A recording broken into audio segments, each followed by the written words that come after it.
So really quick, I was talking about this in my past video, but an interesting phenomenon sometimes when you live with certain people or what have you, and that person is gone for a vacation or a business trip, and suddenly peace falls, into the realm.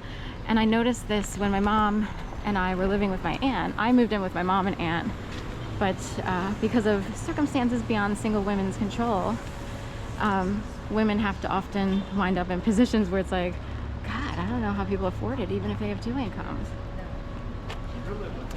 So anyway, my aunt would go on a cruise vacation in 2019, the fall of, with her oldest son and daughter-in-law, and they went out of Florida they were supposed to go to Virgin Islands or similar, but they wound up in Cozumel, Mexico, because there was an actual hurricane that made them divert to Cozumel instead. So they were out for 3 extra days on a cruise. Like, technically they got 3 free days on a cruise, whether they wanted to have it or not. Like, sometimes you get tired of being trapped on a boat, depending on company and stuff like that. So anyway, during that time period, my mom and I would experience a level of peace that could never be had for some weird reason, even though my aunt was really nice as a person. The level of peace in the house was just like, what? One person leaves the house and it's night and day. So what's going on? What is it?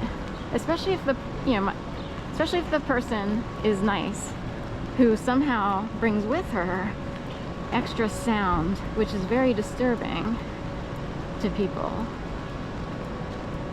So as I talked about in the last video, there's also a sense of freedom. Obviously, no one wants to have to live with other people because, they don't have enough money or what have you. Whatever goes on, people wind up having to rely on other people. Even wives rely on their husbands, and sometimes husbands rely on their wives. And in a way, they kind of have to put up with whatever comes along with that, with the whatever personality, what have you. My aunt happened to be super nice, so we wondered, like, what is it? One thing would be, well, there's a sense of freedom because it's someone else's house, so if they're not there, then you don't feel like you're under the watchful eye of, the burden of being at someone else's home, and you don't really act totally free and normally. No food police, no, comments or anything like that, or what have you. It's hard to explain. Like, what is it? And someone said, well, some people see the population as being walking walkie-talkies or radios. Like, say we all have radio heads on some level. Some people are conscious of it, some people are not. And people who control communities or the universe around certain families even, could be that specific. They are, some people might actually be kind of listened through. It sounds really sad because it's like, I don't want to feel like a hollow human being or a hollow brain that someone's listening through. It's hard to explain, but my aunt lived in West Palm Beach for many years with her first husband and her 2 sons. I believe the Drug Enforcement Agency grew to epic proportions during their time period in West Palm Beach, and it has been suggested, posited, considered, philosophized about as to whether a government agency such as the Drug Enforcement Agency, the DEA, can sort of use people without them knowing it.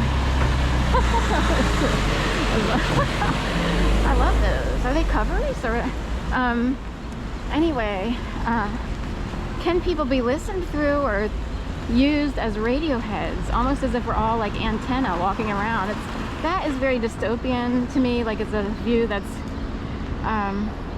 that's not beloved, but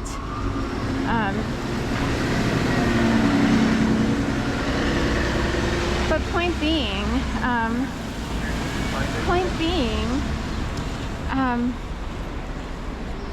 what is it? And was my aunt utilized in a way that we in Delaware wouldn't even have known existed? And is it through like DEA, Drug Enforcement Agency, or government agencies of some sort And when she left, you know, an air of noise actually left with her. And it was just like the energy was so peaceful. And it's like people thrive when there's peace. They're blocked when there's a lot of noise. There is such a thing as noise pollution, and people have studied this. So anyway, what if some people are just walking clouds of noise, and not even in a city? Where they lived was kind of out of Gainesville proper. It was right at the edge of the city limits of Gainesville, Florida. So anyway, just putting it out there. Thanks. We have all kinds of trucks coming in, vans, plumbing pals with emo or the telephone guys from, you know, Sesame Street. All right, who's thing 1 and thing 2?